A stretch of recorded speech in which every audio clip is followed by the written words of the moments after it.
La France a peur.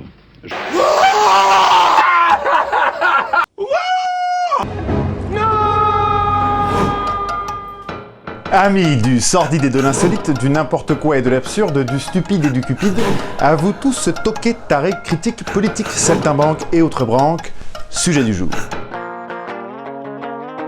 On attaque par ce que je préfère, inconsistance politique et démagogie participative.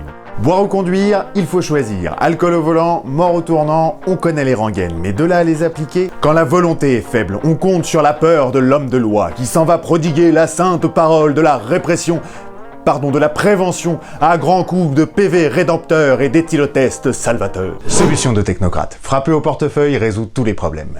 Passons sur la critique facile, l'invocation de troll ou du fantôme de Godwin et entrons dans le vif du sujet. En Irlande, un petit comté a joué le jeu du renforcement de la législation sur la répression de l'ivresse au volant avant d'opérer un volte-face détonnant.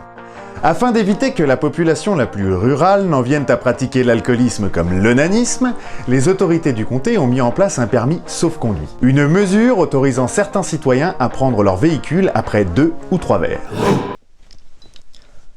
Selon Freud, la masturbation est la seule grande habitude.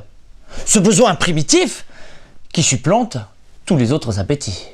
L'idée a été défendue avec force par l'un des élus qui est en même temps et ironiquement patron de pub et qui entend bien sauver de leur main droite ou gauche les exclus de bar de la précédente loi. Est entendu que ne pas avoir le droit de lever le coude en compagnie des copains quand on habite à 30 bornes du seul débit de boisson des environs est anxiogène et source de dépression. La dépression conduit au suicide. C'est grave. Vraiment. Le suicide n'est pas une fin en soi. C'est la fin de soi. Anthony Quinn. Une loi juste finalement, mais un poil discriminante peut-être, puisqu'il faut cohabiter avec vache, lapin et écureuil pour avoir le droit de se pinter et de conduire. À se demander si ce n'est pas une action du type manger-bouger pour les ivrognes urbains. Ou une conspiration du lobby pétro-immobilier pour inciter les gens à réinvestir les campagnes. Imaginez un agent immobilier vous dire « Si vous achetez cette maison, vous aurez le droit à un permis de conduire bourré. » Chérie, on va pouvoir aller manger chez ta mère. Si ce n'est pas de l'argument de vente, je ne m'y connais plus. Bien entendu, l'élu à l'origine du projet de loi, le patron de pub, se répand en bons sentiments et arguments type. Ces personnes conduisent sur des routes mineures où il y a très peu de circulation, ils n'ont jamais tué personne. Ben voyons, jamais tué personne. Je suis sûr que l'argument sera tout aussi percutant une fois les dommages causés. Perdre sa clientèle ou mettre la moitié de ses administrés en prison, voilà un choix que notre sympathique élu ne s'est pas décidé à faire. On nage en pleine tartufferie politicienne ou comment un bon sentiment pratique, passé à la moulinette démagogique, engendre une aberration enduite d'injustice criminogène.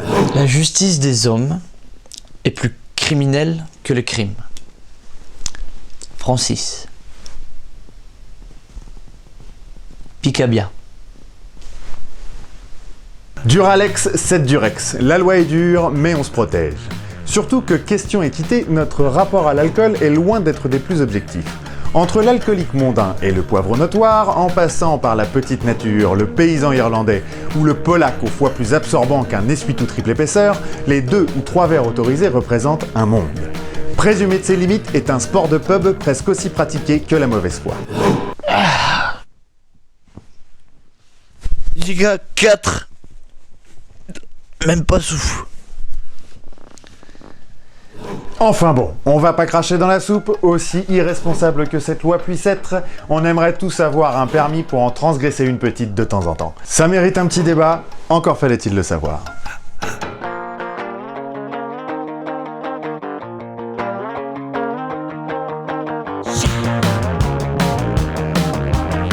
Il est tout pourri votre expert là. Fait que des citations. Mais comment ça, il est moins cher? Avec tout ce qui picole. Allez me chercher une stagiaire. In vino veritas. Oui.